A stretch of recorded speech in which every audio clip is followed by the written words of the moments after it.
We have 7 people on Facebook right now. Waiting. Yeah. Are you gonna be at the 2:30 tonight? What is it? Or the golf? She got it. You go, oh. Okay. Ah, there you go. That'd be great. Mm. Do it need to be? Good to see you. You too. Check out their Thank you for coming. Yes, Sue. yes, I'm sorry. Yeah, brother met Judy before. Yes, I have. Right. You were at the very first meeting, I How many think. lines was. is that? Yes. How many? Yeah, she's a troublemaker, Father, so you just kind of. That's okay. Brother, so you just have to. I like trouble. I create trouble, She's a as a sweetheart. matter of fact.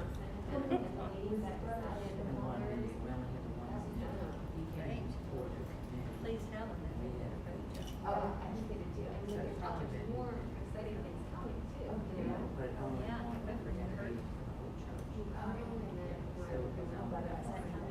It is. In fact, I think this week are they taking the curtain down this week? Oh, I don't know. I think that they are. I'm not that concerned about the curtain. I was more concerned about the carpet. Yeah, and new chairs, we'll get new chairs. That's great too. And I know that they want to also. Did you have anything else? Courtyard. You know, I think it just, You've got things the ability to. needed in facilitate your it. life? No, no, I'm all We're good. ready to roll. You know but- that inner courtyard? Oh, yes, Yeah. yes, I agree. Yeah, it has real potential. And we just, we need a ministry of folks that really have that gift of gardening and Yeah, that could be a really, so beautiful. yeah. And a space to linger and See, I think of visit. that every time I go to a Magnificat, I always think about, Yeah. exactly what you're talking Yeah. about that space, because there's so much potential there. Yeah, they even talked about, having, like tables and umbrellas that you either can rent, if you were renting the space, or you put it up for events and then take it down. It's like, who's gonna be doing the heavy lifting of taking it down and put, so, it can be beautiful. Let me, I will go upstairs and get him. Okay. Yeah. Well, we'll give you 3 minutes. Okay, I can do it. Hopefully get, forgot. Did have a couple more people there. So Joe, you go to DBA very often? We have, and that, somebody gave this to me. Oh, okay. Yeah. Yeah, they're a pretty good place. I haven't eaten in there since the pandemic, but No. yeah, that used to be a nice. Yeah, it's been a place. while, yeah.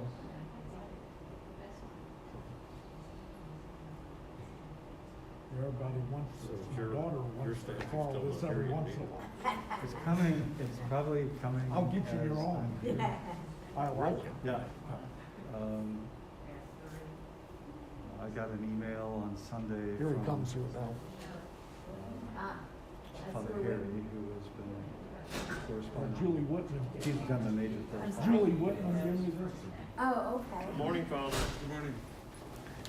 Father, you know Morning, Brother Father. Martin? I remember you. Yeah, How are brother. you? Good to meet you Good. again. Thank you for coming. Thanks for coming in. Morning, everybody. Somebody just went to fetch you. Okay. Good to see you, Father.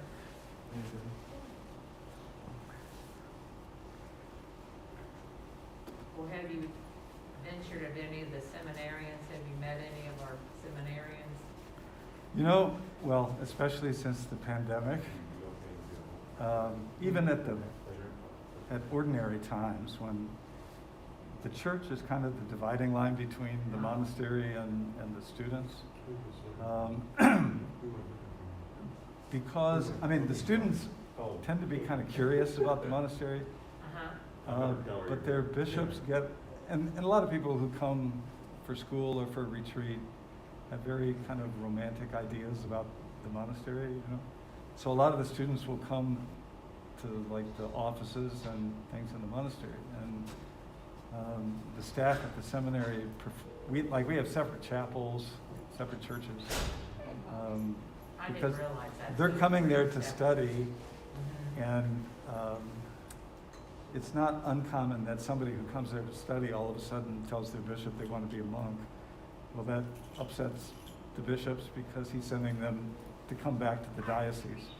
So we tend to have very separate existences and different schedules.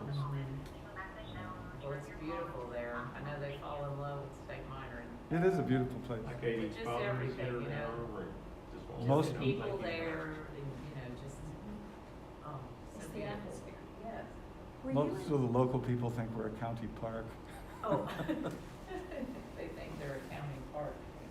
Oh. were you involved with the renovation The of, local people oh, think what is St. it, Minor is a Monte? local park. Casino? Everybody Yes. comes to- You were, that's just amazing. Yeah.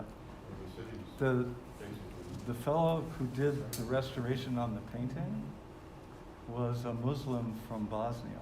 Wow. One fellow and he had one assistant, and they spent several weeks just cleaning the candle soot and dirt off of the I ceiling. imagine. And then he was an amazing painter. I mean, he would plaster over, you know, where the building had kind of shifted and that, and you would never even be able to tell there was a crack. And the altar, the old altar, which was just wood painted absolutely white with house paint, Yeah, I remember. in Yeah. 2 days, Is Patsy coming? he Check did like Katie, no, faux wait. marble, Even though she was and leaving I couldn't town. believe it. I mean, even when you're standing like 5 feet away, it still looks Yeah, it's real. amazing. It was the first renovation. It's like, wow, this is like truly Make sure she- to the original intent. You know Yeah, what I mean? yeah. And usually there's something you can nitpick and say, oh, it's good, but that. And it was just like, no, this is fantastic. They put in some very good, discreet new lighting, and Yeah. they even, you know, under the layers of Okay. paint, they kind of did research on what the original patterning on the walls was.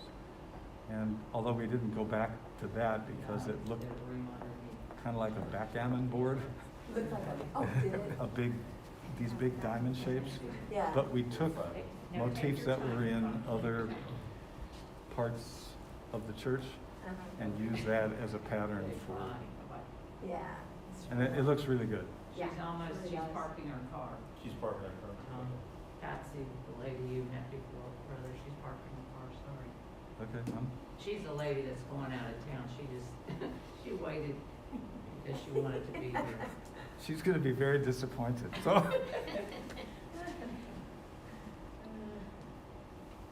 She loves her grandbabies. Where do they Yeah. live? Where do your grandbabies live?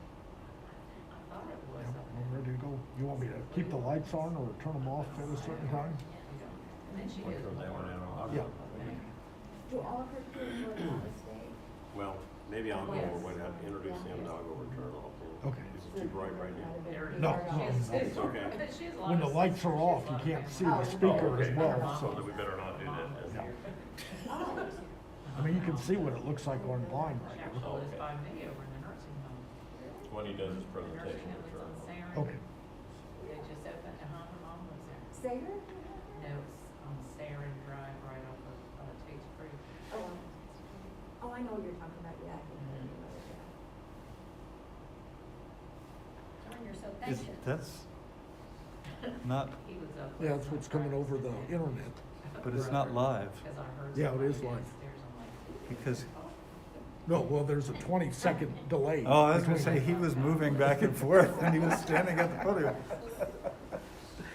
Yeah, it takes about 20 seconds. It's not that, fast.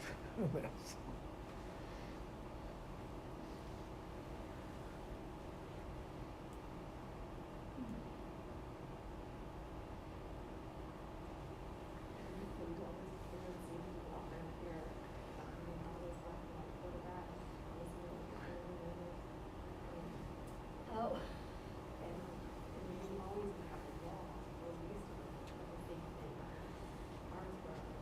Joe, are there gonna be participants?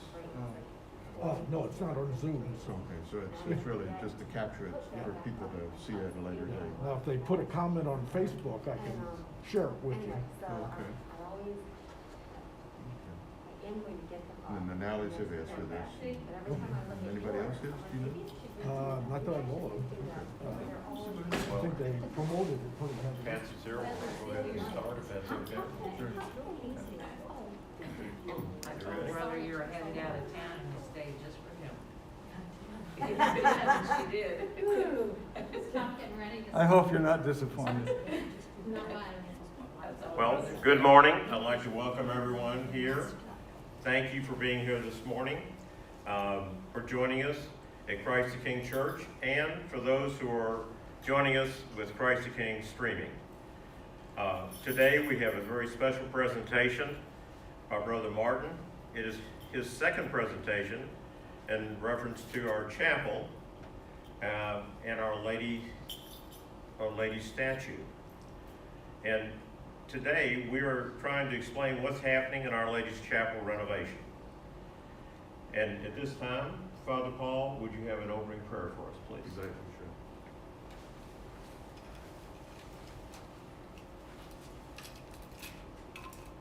Good morning, and again, thanks to everybody for being here. In the name of the Father, Son, Holy Spirit, amen. Lord, we ask your guidance as we enter into this meeting.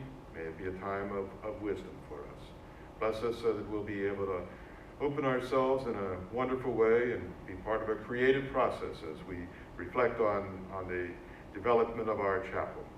Bless us as we listen to one another and as we listen to our own hearts and as we listen to your Spirit. Bless us as we seek to serve the parish in wonderful ways and also as we continue our journey through this Lenten season, a journey that will be full of passion, but also full of glory. We ask you to guide us then as we pray through Christ our Lord. Amen. Amen. Thank you, Father Paul. After our first presentation by Brother Martin, the chapel committee began working on what we wanted to have in a Marian statue. And so we were asked to review, share ideas, and help to create a unique Mary statue for Our Lady's Chapel. Her face should grab us a seriousness, not smiling or frowning, but looking into our souls with her face and eyes. And her hands and presence would be welcoming us to enter the chapel, to pray, to open our hearts to Mary, the Mother of Jesus Christ. And the Marian statue allows all to relate to her beauty, her compassion, as this holy woman, Mary, our intercessor to Jesus. So we were looking for a number of things that we began our search.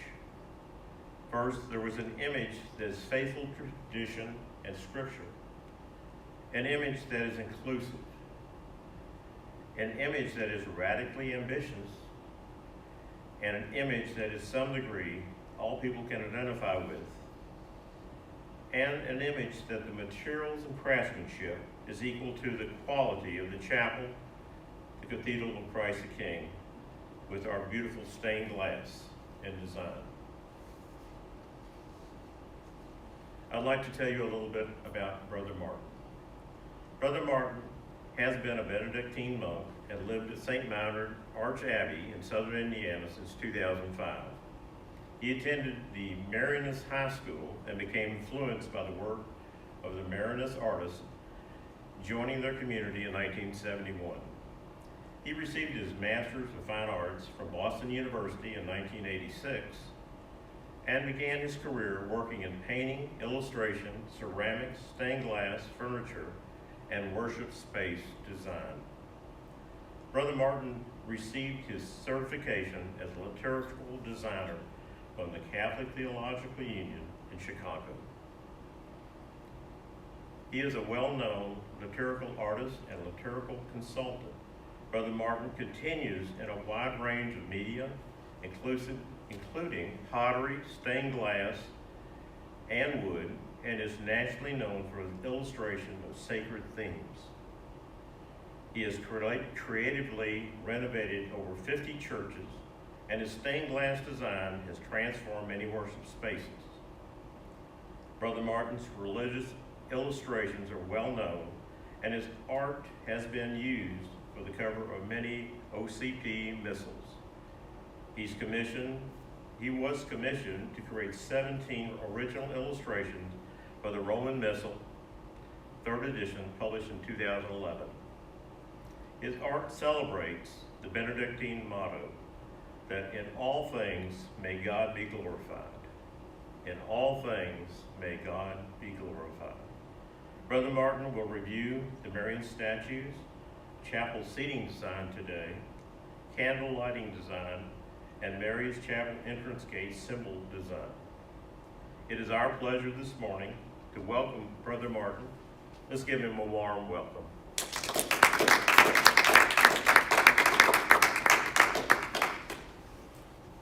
Thank you. Is it all right if I take my jacket off?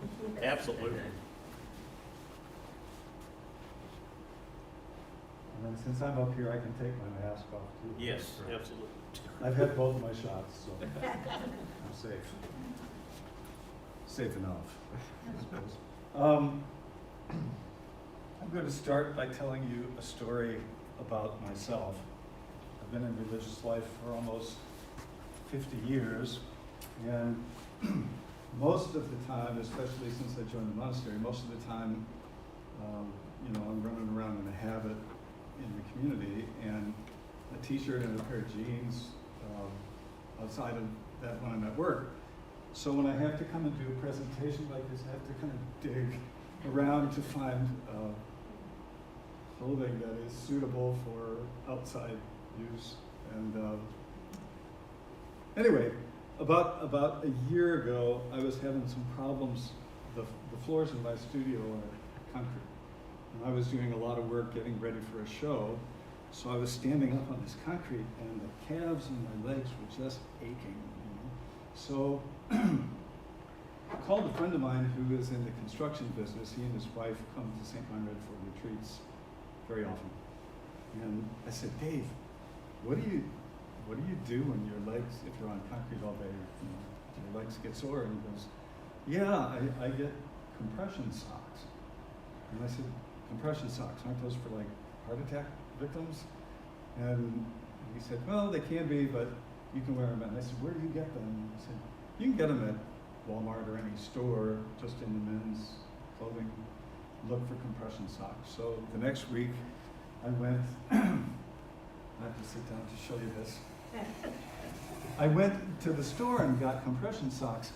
So it was like a Friday when I bought them, and I didn't put them on until Sunday morning. I was the cook for the whole community breakfast. So after I finished cooking, and usually if you do the whole community breakfast, you smell like bacon or sausage. So I took a shower, and I was in my room, and I put on these compression socks. And when I put them on, they came up to here. And so I had underwear on already. And I mean, St. Meinrad is very careful about everybody's history, and social media pages and all that are scanned by this Presidium thing, protection against child abuse and all that kind of stuff. So anyway, so I thought this can't be right. I mean, so I took my phone and took a picture of my leg, and I sent it to my friend Dave, and I said, is this what they're supposed to look like? And you can see the dot, and he wrote back, no, but my wife thinks you're really hot. Well, at the same time I got that answer, the head of a laywoman who's the head of all the oblates for the monastery texted me something, and I pushed the home button to switch the screen, and it sent her that picture. No. And I thought, this is the end of my life, and I was like, come back, and well, it went, and I just waited, like looking at the screen for 5 seconds, and then, and the response was, well, that's interesting. So I started to explain, like, it's a compression sock, and I don't dress, and I don't send pictures like this, and the more I tried to explain it, the guiltier I sounded. So I just said, I'm going to stop. Everything was okay. I have bad karma with clothing, I guess. So today we are going to begin by looking at, can you hear? Begin by looking at a dozen images of the Virgin Mary. I tried to find as many as I could, since I think we're looking primarily for an image that is without the child Jesus. Okay, so a standalone image of the Virgin Mary. So some I could find that way, a couple of them I couldn't, but I think they were worthy of showing you just different approaches. So, where's my clicker? There are two slides here. We're going to start with this one. It's by an Italian artist named Lucio Montana, and this particular figure is in the Vatican Museum. And it's a figure of the Virgin Mary, and she has a number of doves kind of perched on her shoulders and that. But I love this statue because her face contains both the beauty, but also that quality of gravitas that we were looking to incorporate. And yet there is still some very kind of organic qualities of the stone that it's sculpted out of that. So it looks like the figure is kind of emerging from this large piece of stone. This sculpture I put in as an example of what you do not want, all right? Now, why would you think I would say that? So, one of the things about looking at lots of pieces of artwork is to develop a critical eye, that you can tell what things are good about it, but also what things are not so good about it, okay? And so this is a little lesson at the beginning of this presentation about what you don't want to have. So I would say a positive factor of, it's not quite in focus, is it?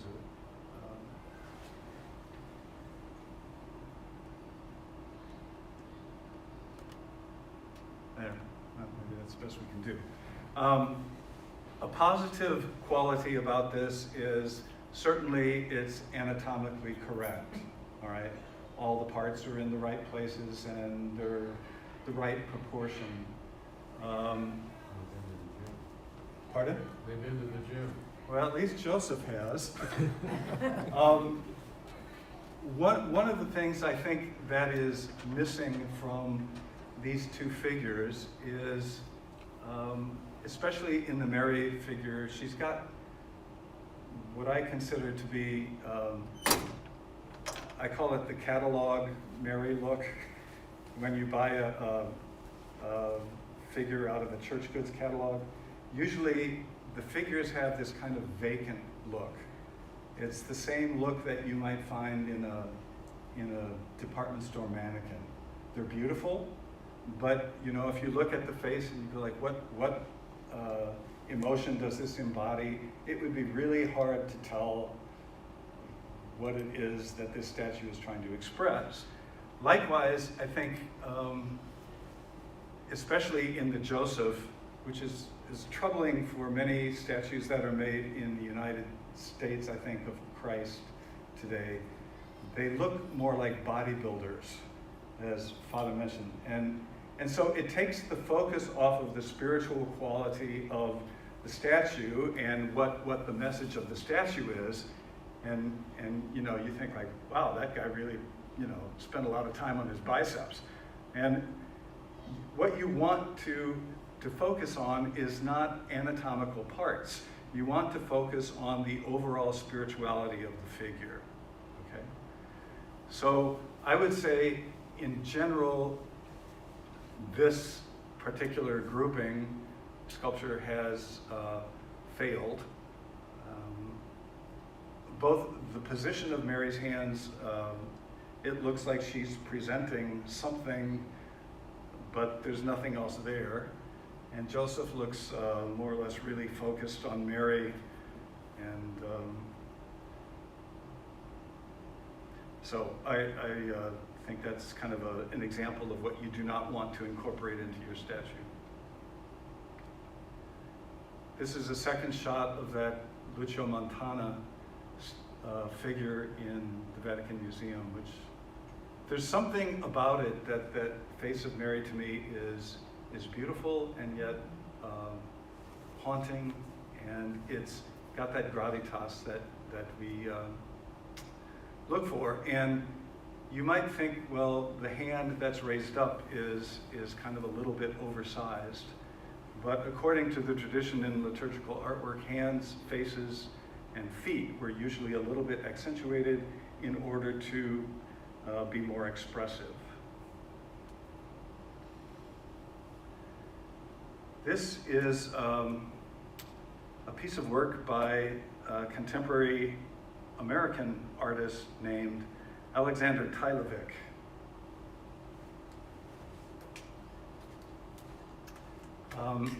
As a matter of fact, even as we are here with this talk, he's delivering a statue to St. Meinrad that we had commissioned of St. Meinrad for the 150th anniversary. So this, I think, although there is a child kind of in this ensemble of statues, they're two independent figures placed within proximity of each other. But one of the trademarks of Tylovic's work is that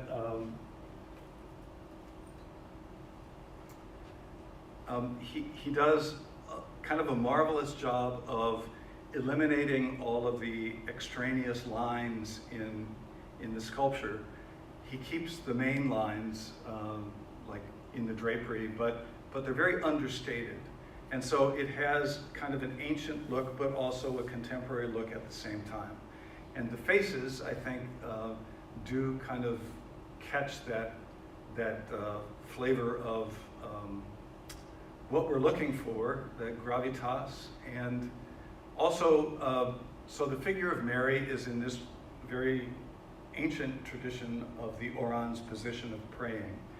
And her son is kind of placed forward of her. And if you notice, the back of the chair that Jesus is sitting in kind of fits in that space delineated by her breasts and the drapery that come down. So it's a nice way to create an ensemble without actually having Jesus sitting on her lap.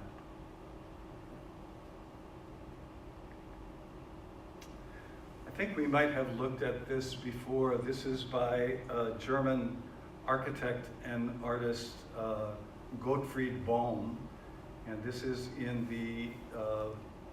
it's a parish church in a town in Germany called Neviges. And so it's Mary kind of enthroned in the tree of life with her son. But it's a different whole concept of how it certainly speaks of life and of growth, and probably the thing that would not be applicable for your particular situation is it's a mother and child, but still I think it's a wonderful kind of fresh look on the Virgin Mary. This one I rather like a lot. This is the figure that's placed right over the doorway in the Los Angeles Cathedral. Now, people seem to have one of two reactions to the Los Angeles Cathedral. You either absolutely love it or you absolutely hate it. There doesn't seem to be anyone who is indifferent to the Los Angeles Cathedral. It's a very large, very contemporary cast concrete building. So it's stark in its lines. It was created by a European, the cathedral itself was created by a European architect. But it has some very positive aspects to it, I think. I myself am not, totally taken with every aspect of it, but it does have some great things in it. And one of the great things that it has is this image of Mary that is over the door, which combines both some of these aspects of the Virgin Mary that I think are positive in the statue that you might contemplate, in that her hands are not exactly in the orans position of prayer, but they're extended, welcoming. Her eyes are slightly closed or downcast because she's placed over the main doorway of the cathedral. So it's as if she is looking at the people coming in, beckoning to them, welcoming them. She's also got that ambiguous racial, it would be very hard for you to kind of peg what her race is by looking at this figure, which I think is a positive thing in this case. And then the surrounding area, the placement of this statue is done in a sculptural way, so it's that figure of Mary crowned with the stars and standing on the crescent moon. So the sculpture itself makes reference to that, the pedestal makes reference to that crescent moon, and then the way that the halo or that skylight comes in behind her, depending on the time of day, it's either illuminated and glowing gold, or you see, depending also where your position is when you view it, you see the sky coming through the back, so it's that beautiful sky blue. Again, you notice with this statue, a lot of the drapery details have been edited out by the artist, so you focus on the very expressive parts of the figure rather than the drapery, which I think is desirable here too. So I like this figure.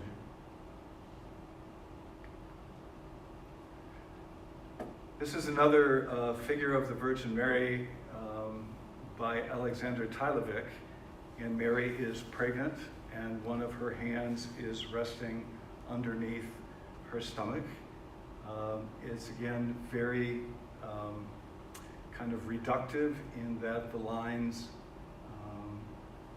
of the drapery basically don't exist. It looks like she's wearing a garment that is very form-fitting. Her hairstyle is very contemporary, and yet the expression on her face is very reflective. We often talk about the Virgin Mary embodying those qualities of being reflective and receptive to God's word and pondering God's word. So I think this image kind of captures that.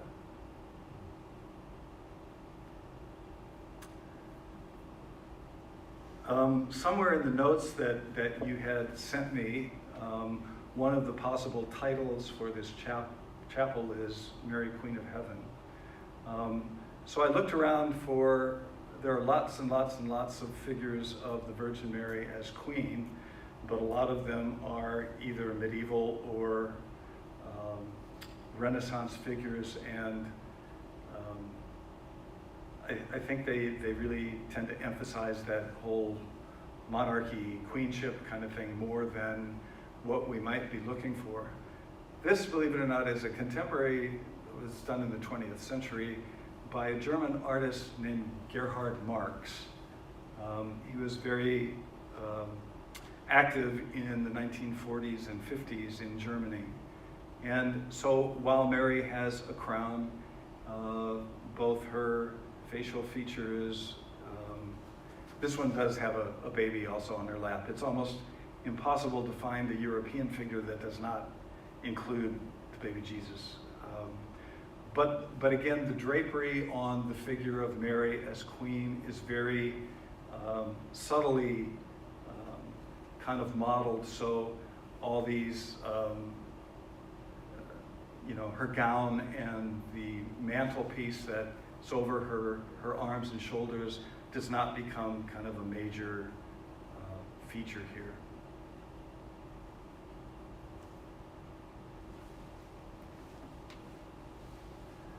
This one you might find a little bit harder to warm up to. This is by Henry Moore, the famous British sculptor. This is in a church in England. Very nicely placed, a stone sculpture with only a candle on each side against a stone wall. And it's a beautiful piece. And again, the drapery is done in a very stylized way. It does have, it's that position of Seda Sapientiae, but the figure, I think, both the figure of the child and the figure of Mary, she conveys a real strength, very solid kind of a figure, but also her face is calm.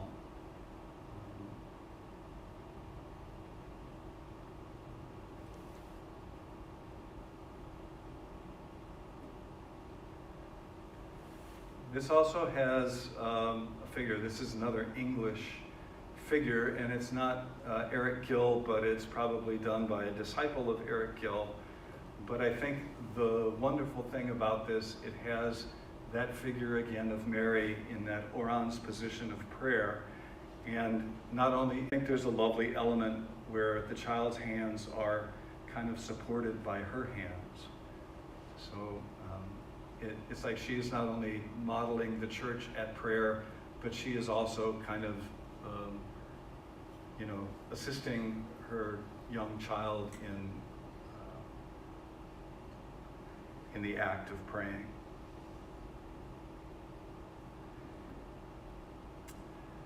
This one I just included because it is a little piece of devotional liturgical history. There is a statue in a very ancient church in Cologne called Santa Maria in Capital. And this statue is well over 1,000 years old. And for any number of years, as far back as people can remember, every day at least one person leaves an apple as an offering for this statue. And nobody is quite sure how this tradition got started, but I think it's an example of how devotional traditions show kind of an active prayer life in the church. And devotional practice like this is very important in Catholic life. Okay?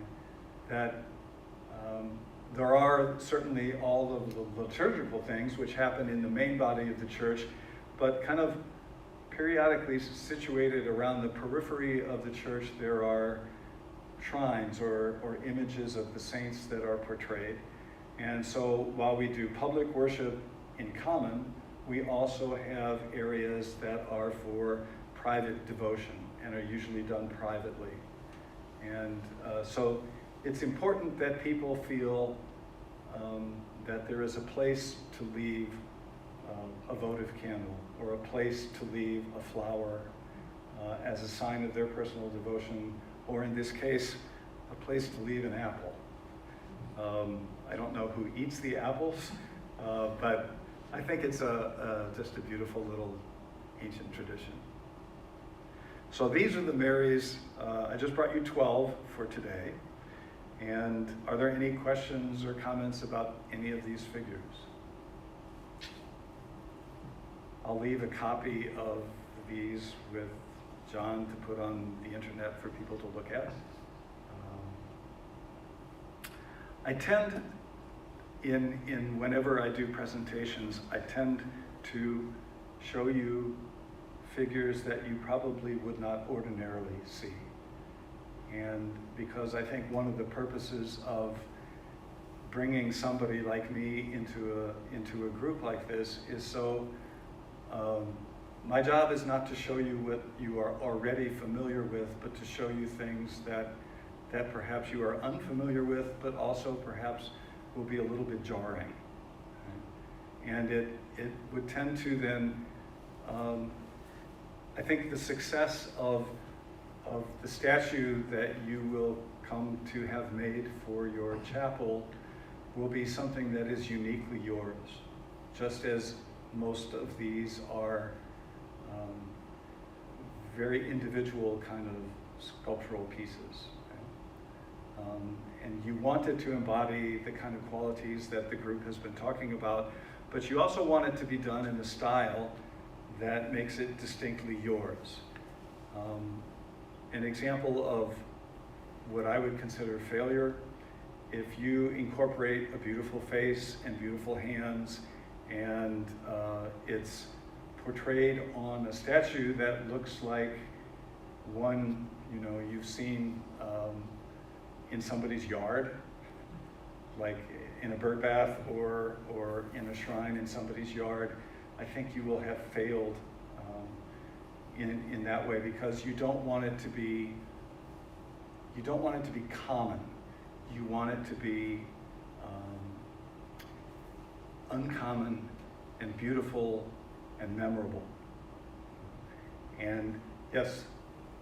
Well, at our last meeting of our group, we kind of came to a feeling of Mary, Queen of Heaven, would be an image that we're really moving towards. And I guess I'd like to hear you speak a little bit about Mary, Queen of Heaven, and at least from my standpoint, maybe envisioning some of the qualities of the Los Angeles Cathedral Mary, with Mary, Queen of Heaven. Okay. Certainly, I think Mary, Queen of Heaven it's an ancient title, and so you have that going for you. It's not something you just pulled out of the sky. One of the other aspects of that particular title for Mary and how it would be placed in this chapel is your windows certainly lend themselves to creating that kind of backdrop, if you will, for the statue. I mean, I think they were originally created to make reference to baptism, but they also very aptly make reference to, say, the night sky. So I think a figure of Mary, Queen of Heaven, placed in that atmosphere will be quite lovely. How you might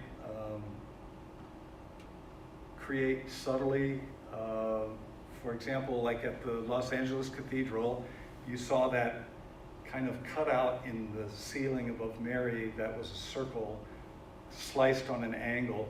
So at a certain time of the day, you saw the gold leaf reflecting the sunlight. And at another time of day, you see that pure blue sky, that creates this kind of a blue halo or a blue crown around the head of the Virgin. So perhaps you might use something like,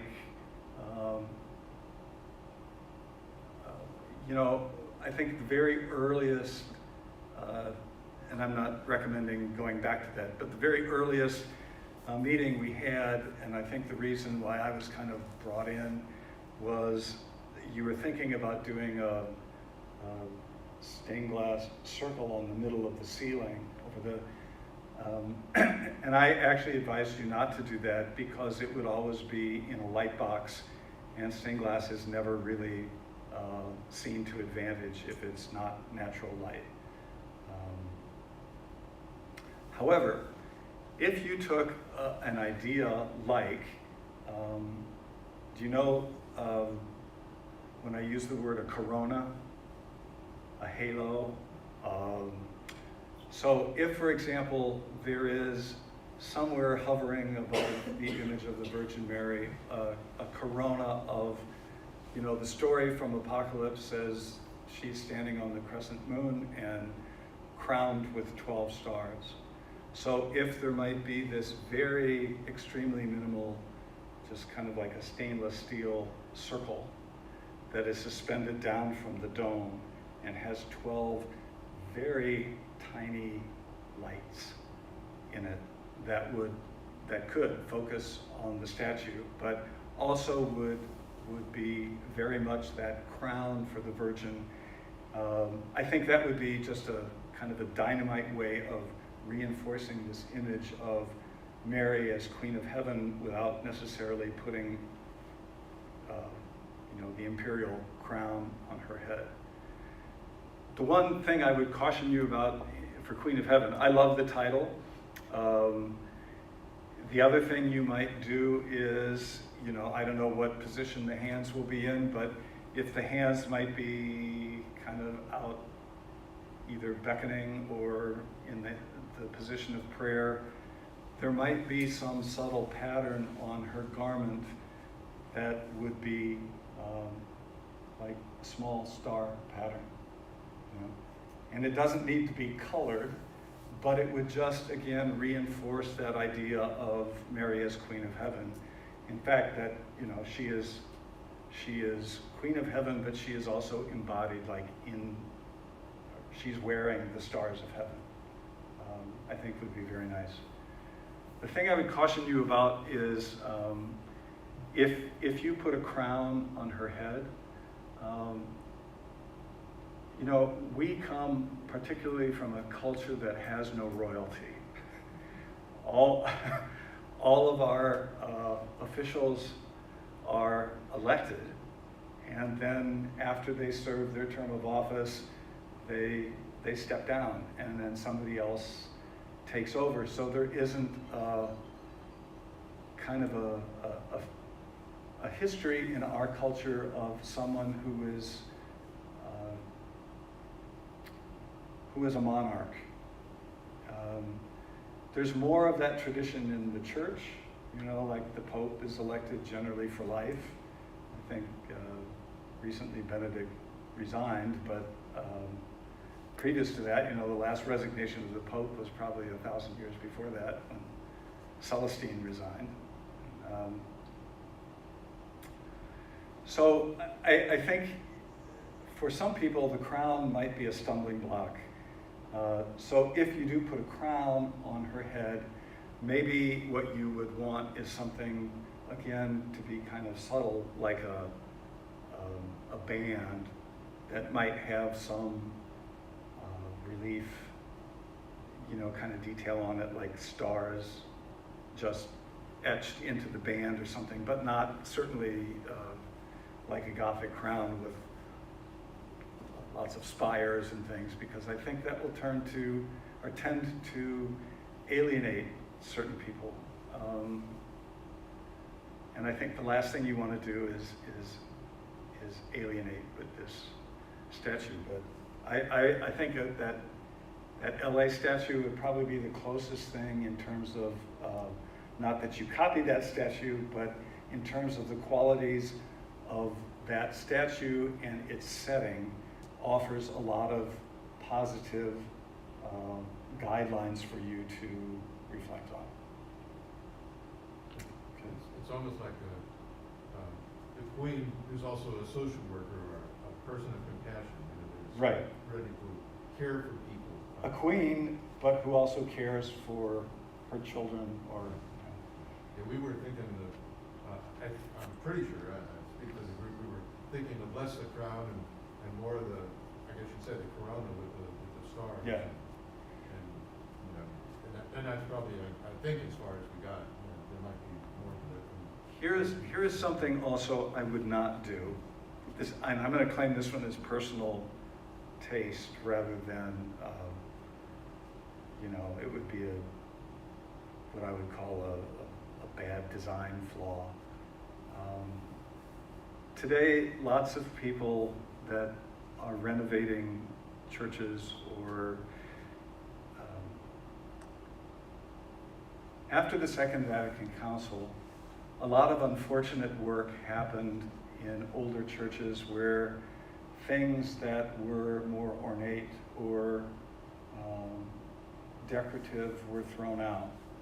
And, and sometimes they were replaced by a fern or something like totally vacuous, However,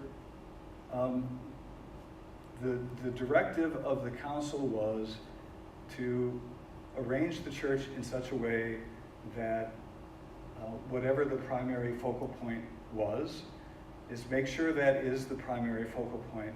And anything that competes with that primary focal point is, something that should be very judiciously acted on before you kind of add things back in.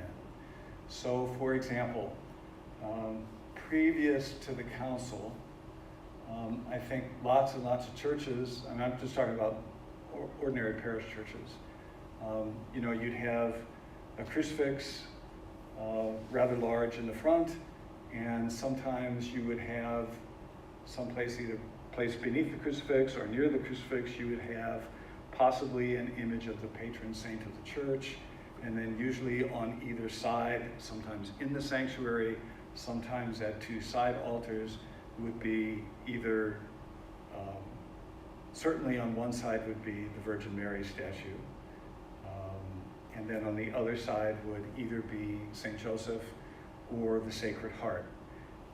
I heard one professor describe St. Joseph as the victim of symmetry, because most often he was included not because people had a special devotion to Joseph, but because they needed something to stick in this other place to balance off the Mary statue, right? So one of the things the council said was, after looking at your liturgical space, anything that doesn't basically focus your attention on the Eucharistic celebration, not that it can't be in the church, but it shouldn't be in the sanctuary. So that, for example, an image of the Virgin Mary, which certainly should be in every Catholic church, but it doesn't belong in the sanctuary. It belongs in a shrine, a prominent place in the church, but not next to the altar. Likewise, some of the other saints. So after the council, something like this might have happened. If your church has a narthex, the statue of the patron saint of the church would be in the narthex, so that the first thing you see when you walk in the church is an image of this saint that says, this is the church that is named after this person. And it's appropriate for it to be there to kind of greet you when you first walk in the door. Then there is a place for the statue of the Virgin Mary. Certainly at the Virgin, there should be a place for kind of an outpouring of a certain amount of devotion. And I think it's especially important today when, more and more in the United States, there is a growing population of Hispanic people. And they're us, but I think they're more demonstrably devotional than the European type Catholics. We might light a candle, but they'll bring things. They'll bring flowers, and they'll bring the 7-day vigil lights, and so rather than try and stomp out that tradition, the thing is, how do you manage that in a way that makes the shrine look good? So some of the things that I've brought you to look at, I don't know how. I guess we can turn on the lights, and we'll look at some of those things to show you what I'm talking about. Are we good so far? Okay.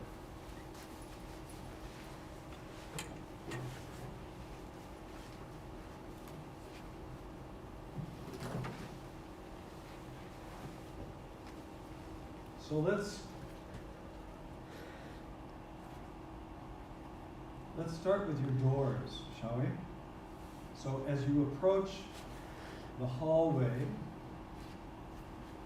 of, as you approach, I suppose I should be over here. As you approach the hallway of that leads into the Marian Chapel, you are now greeted with two doors that have some wrought iron grillwork on the doors, and it's beautiful ironwork, but it's geared toward a former use of the chapel, which was baptism. So what you have is a scallop shell at the top of each of the windows with a Chi-Rho, kind of a monogram of Christ. And then there is like a abstract water pattern that flows down, and there are some elements that kind of periodically move to the sides, and they're shaped kind of elongated almond shape, but I think they're meant to be fish, okay? And it makes sense in terms of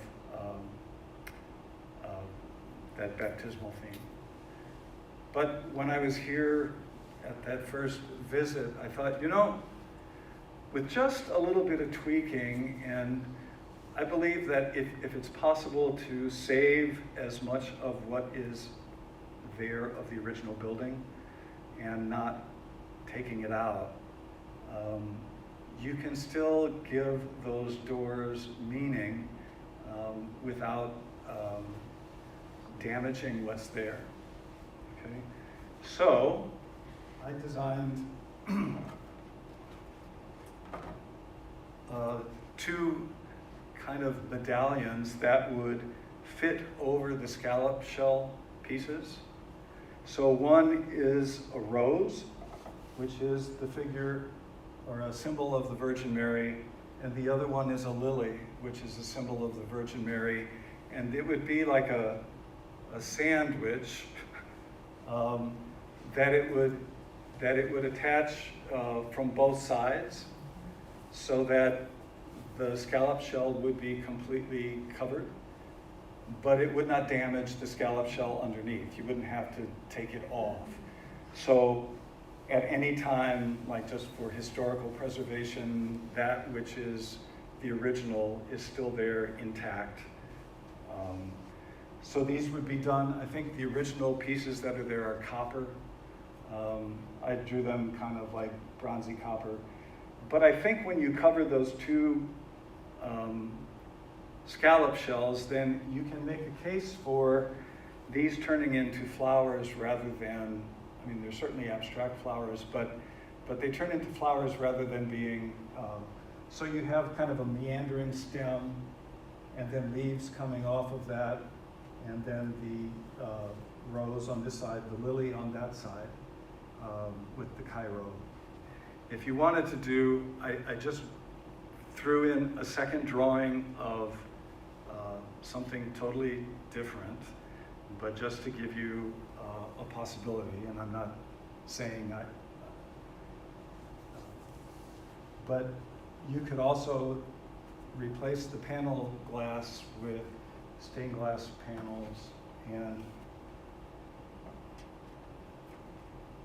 they could be that same theme, the lily and the rose. All of these colors these are like transparent colors, and good leaded glass will pick up the color from the chapel behind it.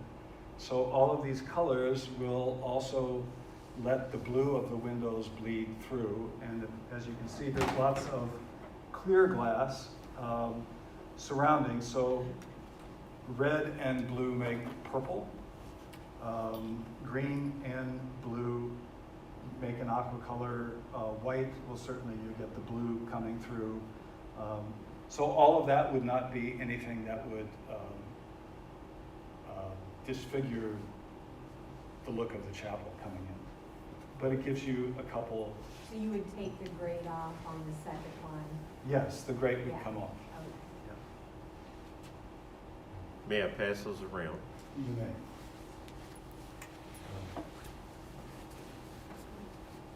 Thank you. Everybody, again, this might be a poor taste and mixing symbols, but what do you think of those, the roses in some way representing the mantle of Our Lady of Guadalupe? In some way, so those would be those kind of roses that could be either woven into, say, the stained glass, or If that feel. If you pick Mary, Queen of Heaven, as the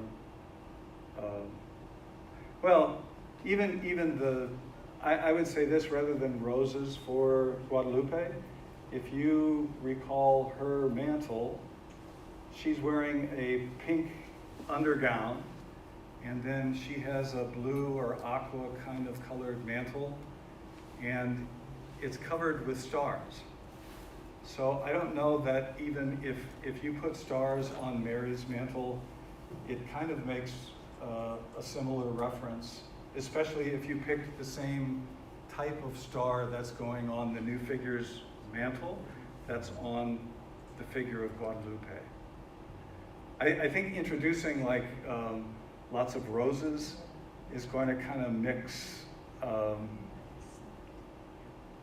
it's going to make it more unclear about what the image is. Yeah. I was afraid of that, but I thought it answered the question. I think you could There's make a very... something going on in our collective mindset of, say, Our Lady of Guadalupe being sort of like a very humble queen, but a queen, and Queen of Heaven, you know. Here are the similarities between Our Lady of Guadalupe is standing on a crescent moon. All right? Our Lady of Guadalupe's mantle is covered with stars. She's not wearing a crown, but I think those similarities, if you play them up, you can, especially if Mary's facial features would be open-ended enough that they would look like they could be Hispanic or Palestinian or, you know, whatever. Any reactions, questions to the gates and or the leaded glass? It's not the gates. I guess I was just going to ask you, given the predominance of limestone,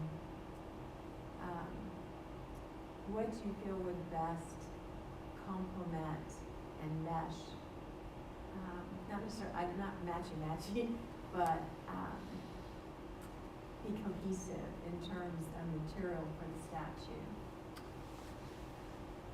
I think as long as you use what I would call a worthy material, which have been traditionally used in churches across the world for a figure that, so I don't think, probably of the worthy materials, the one I would not choose for that chapel is limestone, all right, to be carved in limestone because it's going to kind of blend into the wall, right? And do you feel like there needs to be a warmth to the material to? I think if you use bronze or wood, you know, it could be carved in wood as well, and I think both of those materials would add an element of warmth that would be a focal point and work out well in that chapel. I mean, you could, theoretically, you could use stone, but you've got a lot of, and that limestone, I mean, is gorgeous, you know. So I would not do anything to take away from that stone. How this discussion evolved and went somewhere, and then, so I'm going to go back to one of the things about the Queen of Heaven that I would not do. I would not paint the ceiling blue and put stars on it. Okay? This is one of the things that when people renovate churches today, especially older churches, and I think they feel like now's our chance to get some of these elements back that they lost at the time of the Vatican Council. So they put like a deep blue sky, or, you know, they paint the ceiling deep blue and then they put like gold leaf stars all over it. I don't think that would help your chapel because you have great windows that are already all these beautiful ranges of blue, all right? So you want to, I mean, as a secondary focal point, you want the windows to really spark, and the windows, because they're glass and they're faceted glass, anytime you move your head, those windows are going to sparkle. Okay, so a ceiling is flat, and it's what is good about that room right now, it has a real, even though it's a fairly small room, it has a spacious quality to it, right? I don't think you want to, if you paint the ceiling dark blue, it's going to be like a lid coming down. And I think you want to keep it looking airy and open, especially because the more things you put in the room, the less open space it's going to have. And if it looks full before there's any people in it, it's really going to look crowded when you put people in it. Okay? The committee had pretty much focused on bronze because it gives a universal acceptance, does not depict one particular nationality, color, whatever. That's good. And it gives it everybody to have a chance to draw to Mary from where they're from. Well, also I liked what Brother Martin said with the bronze in the last I saw online was that you would pick and choose what areas to maybe give a little bit more polish, or maybe just a little bit more to the face or the hand or something. Yes. To emphasize, I really think that would be, We had so also- subtly done, but it will have a big impact. We had also looked at possibly a hand-carved wood statue is a possibility too, but at this point, you know, we're looking more toward the bronze and the hand-carved wood, which are both very beautiful. Very much can be given with the eyes, the face, the hands, both, you know. I'm sorry, brother, go ahead. No, don't be sorry. This is a discussion, so. I'm just going to keep moving along to a couple different things. I presumed, I mean, I threw in a stained glass design just at, I like to give people options. You know, it's like, it's a possibility. You probably don't want to go there, but that's fine. It's a possibility. The other things that I have drawn, I drew with the mindset that you were keeping the grill work on the doors. And so, like the seating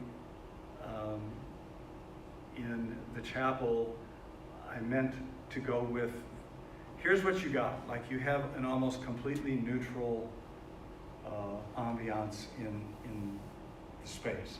You have cut limestone, you have a neutral floor, you have the blue windows, and then, you know, hopefully the focal point will be this bronze statue that you know, with the right lighting and stuff on it will be very impressive when you walk in the door. But in order not to introduce like another material into the church, that would be like, where did that come from? You know, I made all of the furnishings out of like the chairs, or these are, in this case, there are individual benches to sit on. They are wrought iron, and they're black like that.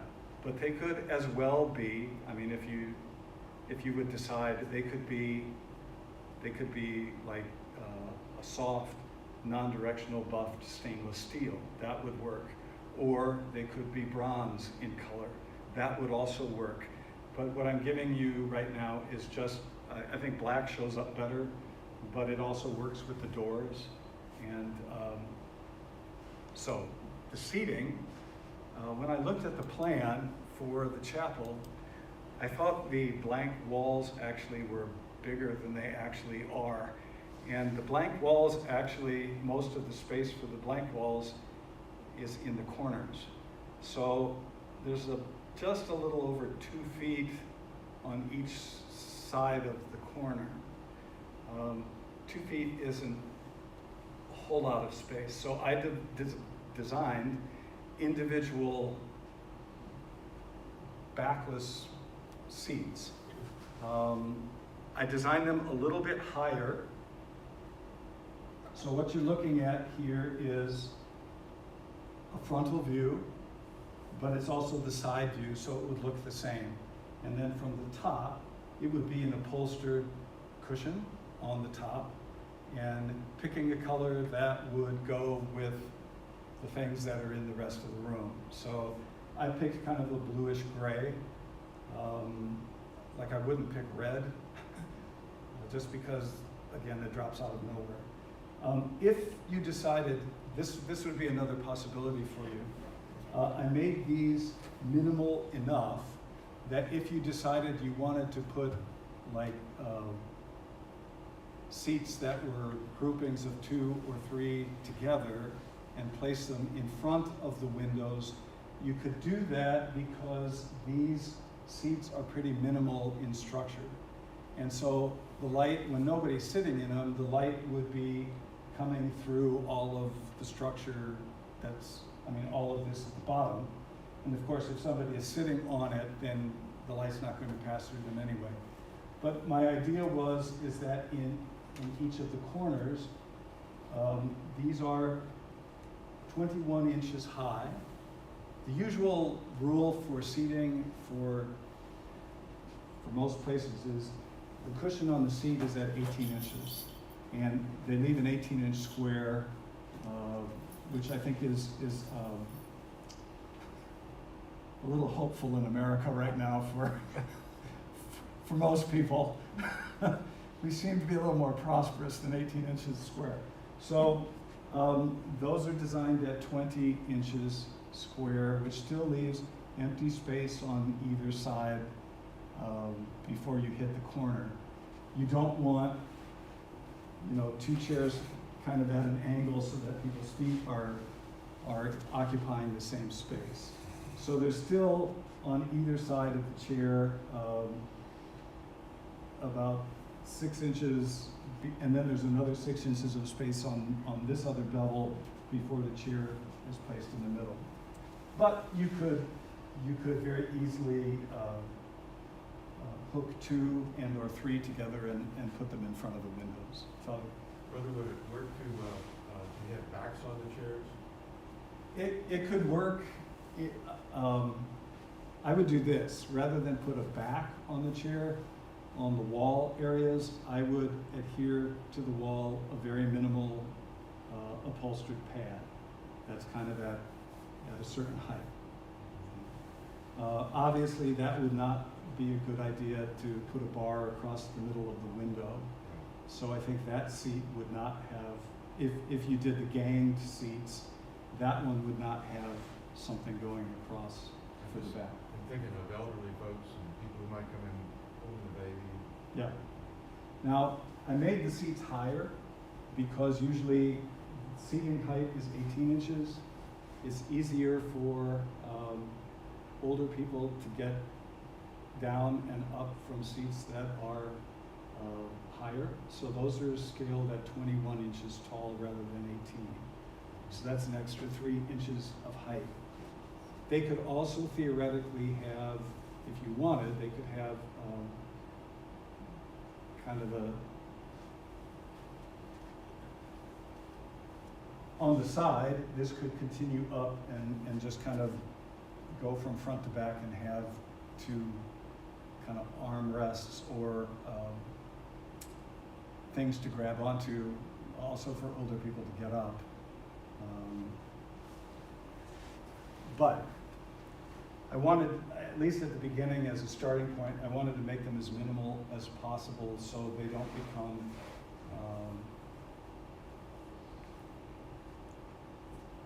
like a major factor in the space.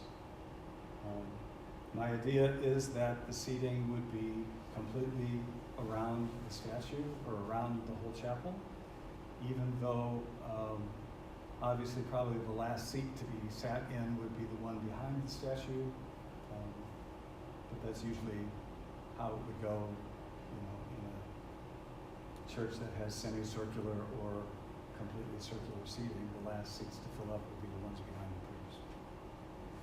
As you all understand, the spirituality of people who might be using this space, but conceive of people kneeling, being kneelers. I think you could take that, whatever the fabric is and the cushion, and make some real substantial kneelers that they could put down for their knees. That could be off to the side if they felt the need to. Like a kneeling pad. A kneeling pad, that would be the same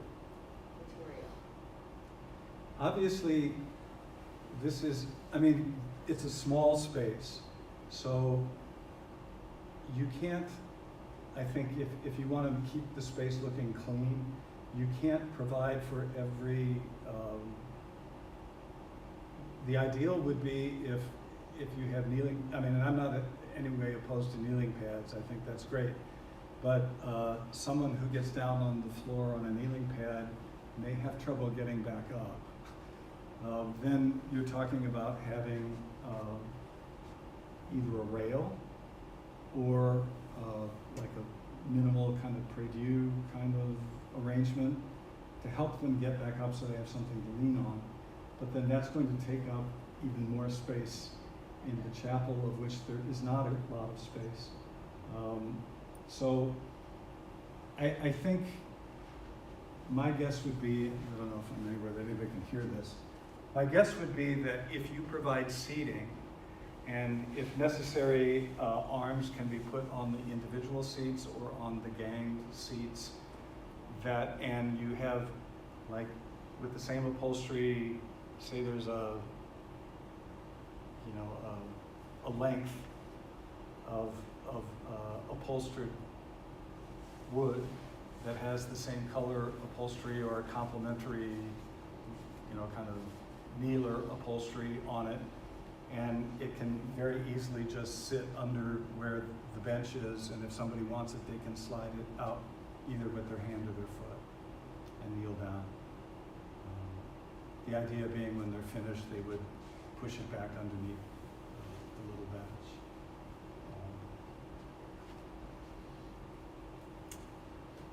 All right, I have a couple. Your question. Oh, sorry. Okay.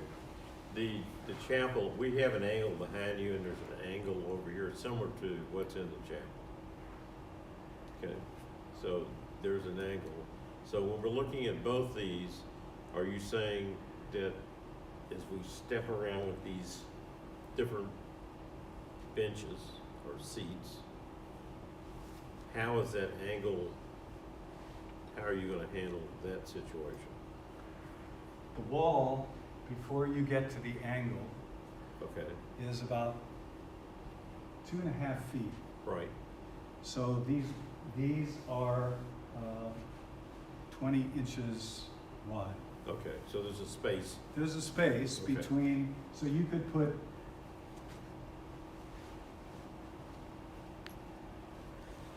one here,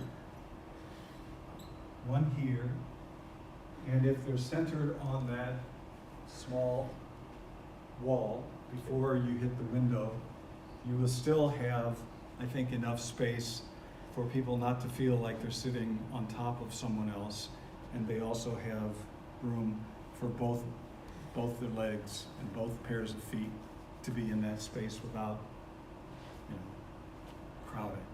thank you. All of the seating here is predicated on the fact that sometime, you know, hopefully soon, the pandemic will end and we'll go back to whatever the new normal life is, but people will be able to sit closer together. And if they can't, I mean, you know, I guess just before this meeting started, you know, one of the people present said, I love to go in that chapel when I'm alone. And because it kind of creates this whole womb-like atmosphere. And I think those are the kind of feelings we really want to capitalize on. Not having this space as a meeting hall, but as a place, in most cases, that people will go in 1, 2, 3, maybe people that are not known to each other, you know, sit, kneel privately, have some devotional prayer, light a candle, leave a flower or whatever, and then they leave, you know.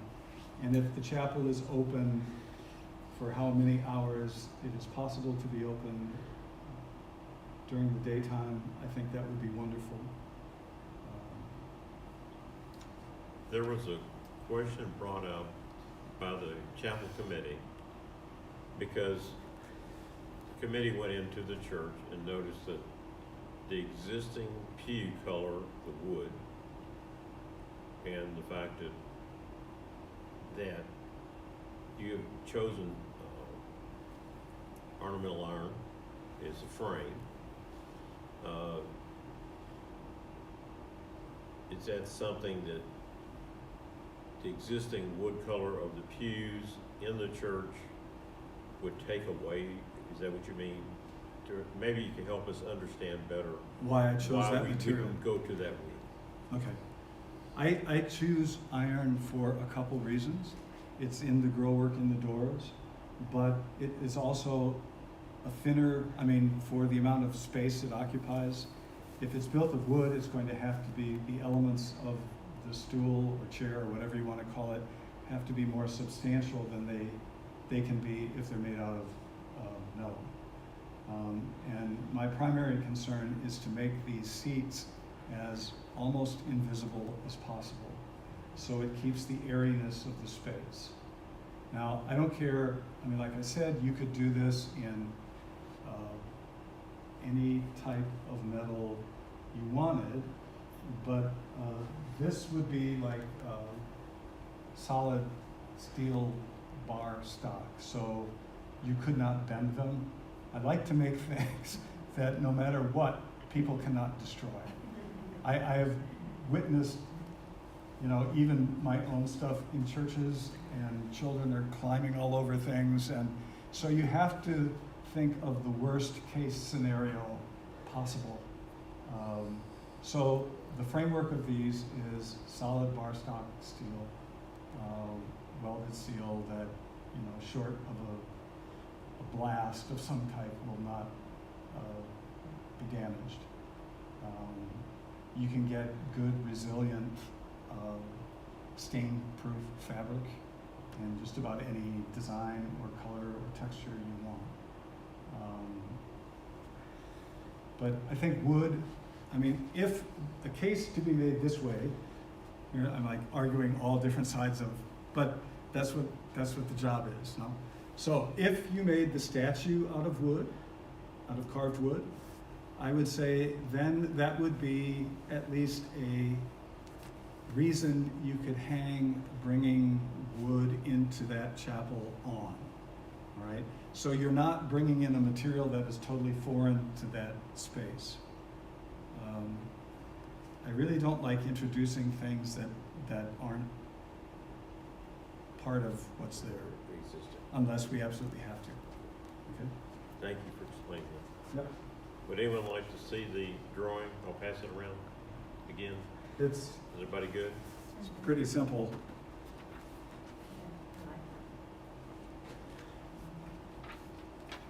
So, single, double. Thank you.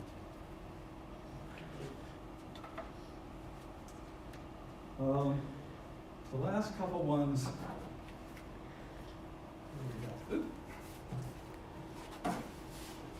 So, I did you a couple different arrangements for, well, let's do this first. This will be an easy one. So whatever the statue is, the pedestal, I think that it goes on also is important in that it kind of is present, is substantial, it looks good with the figure on the top, and I think you could either do square or you could do circular. So I designed, and the color right now to me is irrelevant. I just put a little, perhaps more yellow in one of them. They're both stone, but for visibility's sake. But I'm envisioning that either one of those would be limestone, for example. One is circular, one is square, but the square one has chamfers or little angles cut out of the corners, just to take the absolute blockiness off of the piece. And then it has, right at the bottom, which I drew in black, but it would be the same color as the stone, I just wanted you to be able to see it, a slight undercut. And the purpose of the undercut is it makes the whole pedestal kind of lift off the floor and it almost makes the pedestal, so it's a shadow line, basically. It makes the pedestal look like it's floating off of the surface of the floor. Okay? The circular one also has a shadow line, which is just like a cut line that goes back into the stone maybe a 1/4 inch, but it creates again a little shadow. So in both cases, while the pedestal is a very simple shape, when you get to the top area on which the statue will reside, there is kind of visually a difference between that top area and the rest of it down below. But it's very minimal looking. It's just an element that kind of adds a little more spice or whatever to it. So I drew you a couple different, so don't be scared by these, a couple different scenarios of how candles might be arranged around one of them, and one of them is fixed to the pedestal. So it'll need some interpretation for you to be able to figure this out, but hopefully I can walk you through it. So I just put a statue there. It's not your statue, but I had to put something there so you could envision what it looked like. So connected to this pedestal out maybe 1.5 feet, there again is a larger kind of hoop of steel. And it's bolted into the pedestal, but that hoop is fixed on an angle. So if you were walking in the front door, the lowest part of that hoop would be facing the door or facing the front of the statue. And as it goes around, it kind of increases in height, all right? So there are 3 points at which it is fixed to. There is one piece in back of the statue that holds the hoop in place, and there are 2 on the sides, so it's totally secure, right? It can't move or wobble or anything else. And then affixed to that at different heights, there are little candle bowls, and I envision one of the things that's kind of a modern convenience, but I think they're really good for things like this. You know those tea lights that come in like these little aluminum self-contained units? So these are designed in a sense to fit one of those tea lights. And so the person who has to clean up when they burn out, it lasts for 5 hours. All you do is shuck out the old shell and you can drop another one in, or there can be a supply of them, you know, near the door, so the person who's going to light a candle. How you do if there's going to be a coin for a candle. Outside the sanctuary, or outside the chapel. Could be that. Yeah. But then they can just bring their candle in and drop it into any open place. So as the arrangement goes around, it gets higher toward the back of the statue. And I just drew in some like kind of leaves and potted ferns or something, so that this thing can also be integrated with some living plants, which I think would be good.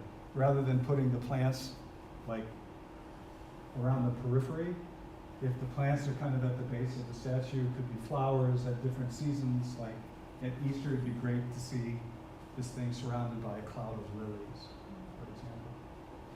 One of the most impressive, which you can't see right now, but one of the most impressive things I've ever seen is at Notre Dame in Paris. The statue they have of the Virgin Mary, which is a 12th century statue standing off to the side of the sanctuary. Anytime I went in there, it was always surrounded by a cloud of white lilies, and it was breathtaking. So this gives you different heights rather than, I don't like those banks of, I think they're not artful, they are, you know, you drop one of those in front of the statue and it's like you kill the whole ambiance of the statue. All right, any questions? And again, this could also be, yes, Father? Well, from your experience, I'd like you to try to address this question. You know, we'll be designing, you know, a beautiful chapel for everybody. And there will be a moment when somebody will say, how do we keep it from getting junked up? Whatever number of candles we have in, you've seen our candles, it won't be enough. And people will come in with their private devotions and get, you know, dandelions and artificial flowers, etc.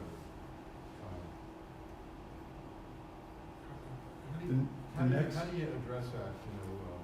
The next option I'm going to show you allows for people bringing in things, but it's corralled in a certain area. I mean, eventually somebody, both, you know, you have to take out the used up candle tins, and periodically somebody has to go through, and even if people bring in 10-day or 7-day candles, somebody has to collect the burnt out ones and, you know, kind of neaten things up. There's just no way around it. But the more, I'm not saying that you can take care of any eventuality, but you can certainly provide situations for some of those possibilities that will be more ordered looking. Can I ask, Yeah. I like that idea, but I guess I was thinking earlier when we were saying that maybe you would have a thin steel bar with the 12 little lights for the, you know, the apostles and the stars also in heaven. But wouldn't that, if you had that around your like a buffer, and then you had that below, would that signature too much? I don't think so. I mean. Because that's going to be up so much higher, is that It'll right? be up higher. Let me show you this other design, Okay. which is a modular design. Okay, so you can have 1 or 2 or 3 or 4, and they can be straight or they can be curved. For example, if you have a curved pedestal, then the base of this modular thing would also curve around, but it would be in units. Yeah. I'll explain this. Okay. So, now this is going to look really busy and really confusing, so don't panic when you first see this. Right? So, this is 3 modules, and they are straight-sided modules, and they have, and this could be much more minimal, but it has in it. So the top part is for these little tea lights that would be at different heights, and they would be either suspended on so there's a central kind of a piece of steel, and I would make that actually thinner so that it doesn't block the statue.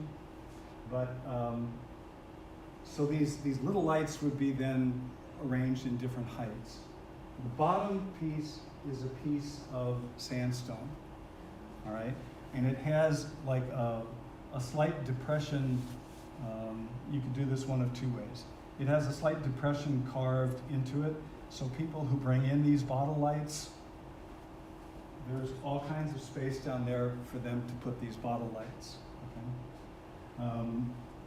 Or you can actually drill into the sandstone circles that go down maybe an inch, and then they provide like a well for each of these bottle lights to fit into. Okay? So if, for example, the pedestal is square, the pedestal that the Virgin statue is on is square, then one of these modules would sit in. So basically it would be like around the perimeter of the pedestal. If the pedestal is circular. Then that base plate of sandstone would be a semicircle of sandstone, and there'd be places in that to put the bottle lights, and there'd be another whole place to put the little lights at the top. This one was designed in a way that for the straight sides, is that rather than have everything be rigidly straight, that arc of metal at the top was actually curved a little bit, so you had a meandering kind of a line, and then all these little lights were placed at different heights and around each other. So, again, any kind of metal, I think, this is like a first impression of things. So I think that top black bar, which is rather thick, could be very thin as well, and not visually impair viewing the statue. It offers you a way to incorporate these things that people bring in. If need be, you can actually, in these wells down here, you can have a couple like brass or bronze, soft, brushed metal created to fit in those areas, and then people could put flowers in there. They'd be able to contain water. You probably have to ensure some way that they don't walk off with them, but it would be a place also that you can have flowers that people bring in, like cut flowers or something. And no matter what you do, there's always going to be stuff that arrives that is just going to be put there. And so periodically someone has to go through and try to arrange things as best they can. The upper portion that you're showing with the view from the top, Is as a top view, yeah. are those the small candles again? Yeah, the tea light Okay. cups. Oh, okay. Any questions? You're probably horrified, but these things can, as I traveled around different churches in Europe, they have such beautiful creative ways that they arrange these candles. But I think, like, why has this never shown up in America? There's another way that I have seen in churches, but it would not work in this chapel. There's a shallow kind of and it could be shaped, I guess, a shallow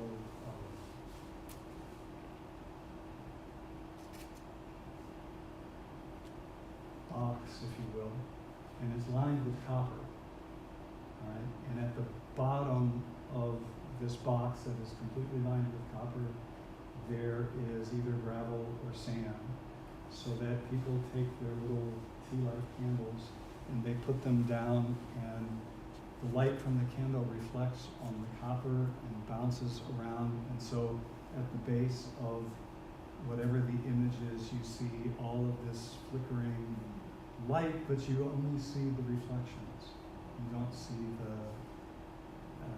there's a possibility of doing something like that as well. But I think it's a little more boxy looking, but still, it's an option. Yes, ma'am? The first, the Circle, halo, yes. halo. How far out from the statue does it come? I'm not sure. It's one of those things that we would have to kind of, when we get the size of like what the base of the statue is going to be, and then what the base of the pedestal, how big a space that's going to occupy, then you kind of tune that hoop to fit that pedestal. I would want, I think, it to be large enough that you could probably accommodate at least 36 to 40 little lights without it looking really crowded. And that hoop, again, it goes around the entire, and depending on I mean, I think the one barrier you have is the peg that inserts into the pedestal from the back. You know, theoretically, you can change the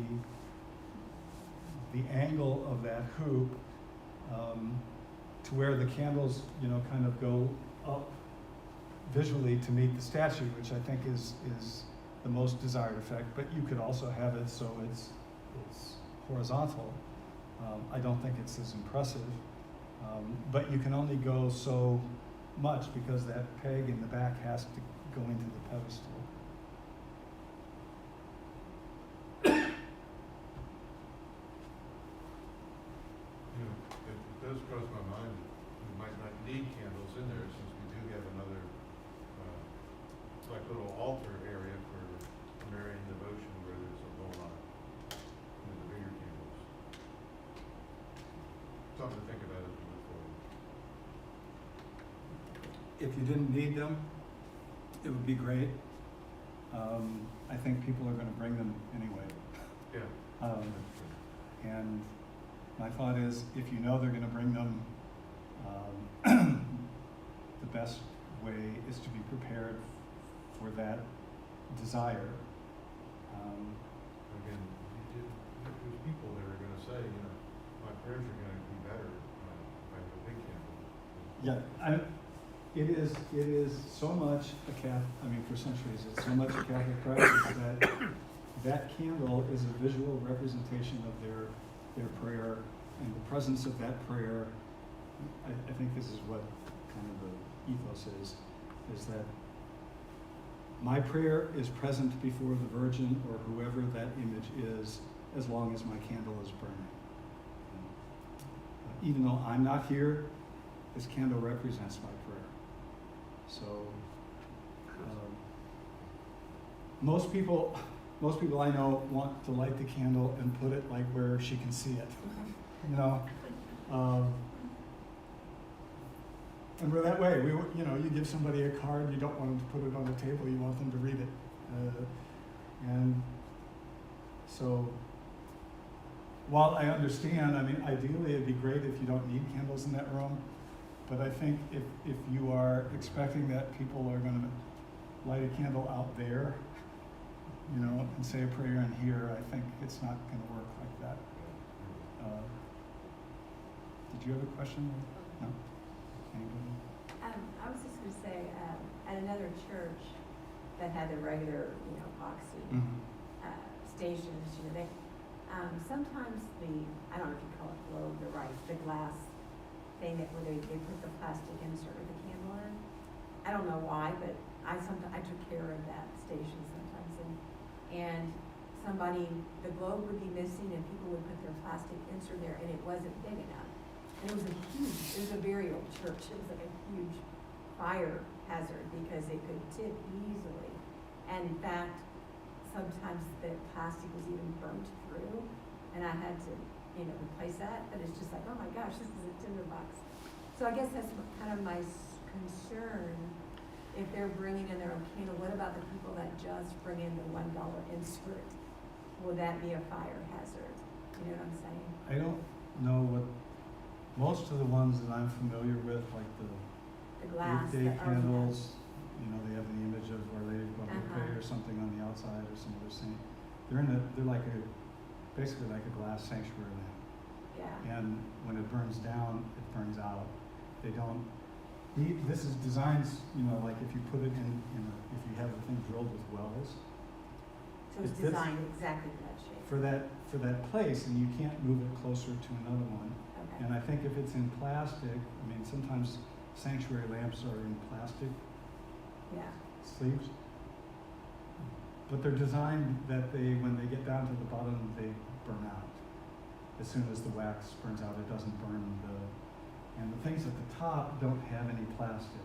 Yeah. It's just a metal cup, so you drop in one of those tea lights that's in a metal cup. Okay. And when the thing is done, it's done. And you pull out the insert and put in another one. So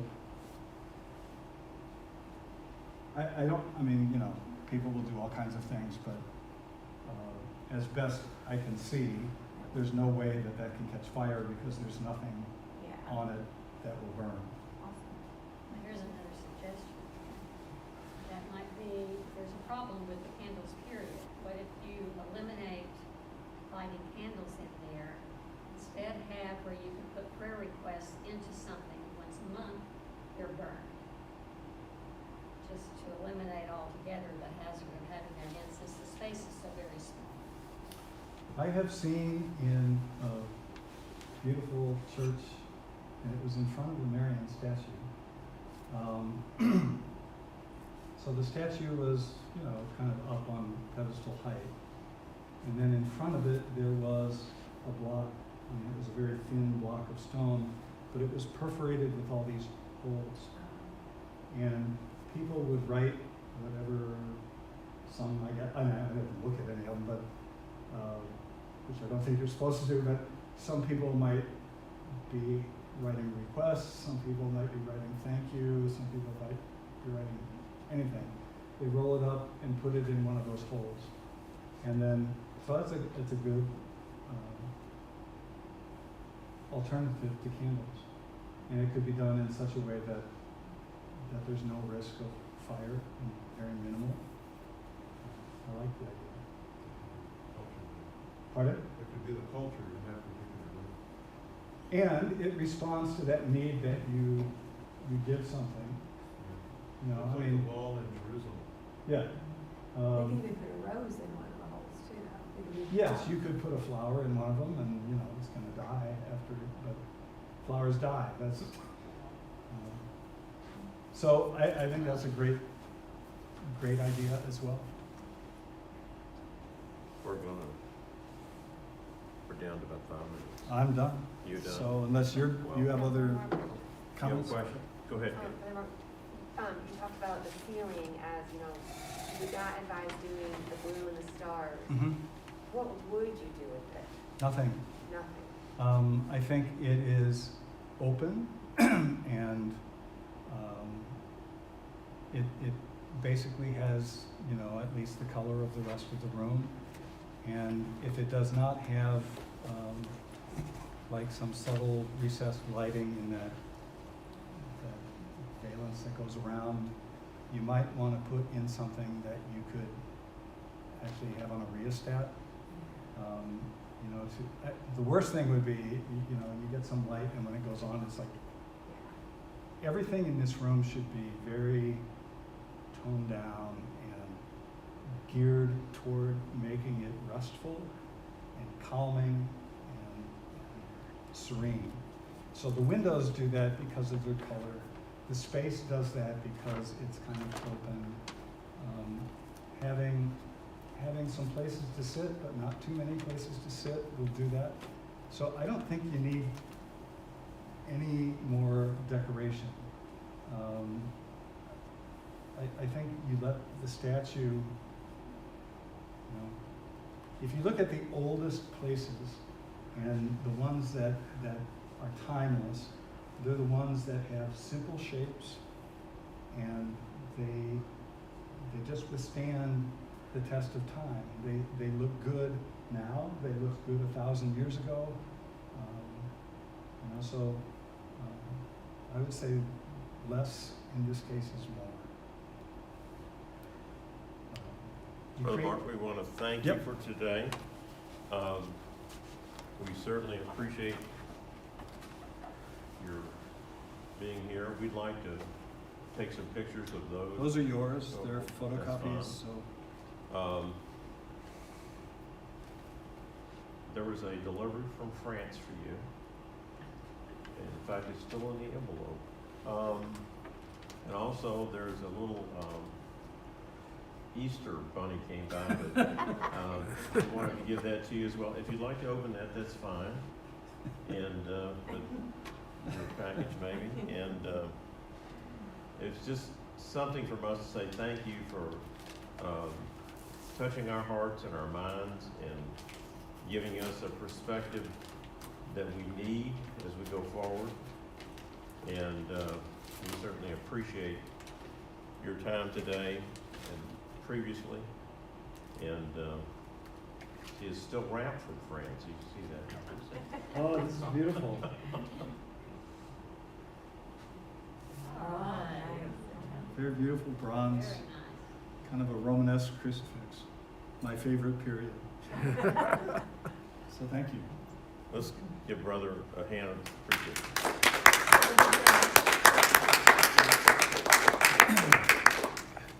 I will give you a copy of these images of Mary, Thank so you can put them online, and you can take those and photograph them at your convenience. And Thank put you those so on. much. Perfect. Thank you all. Thank you. Thank you.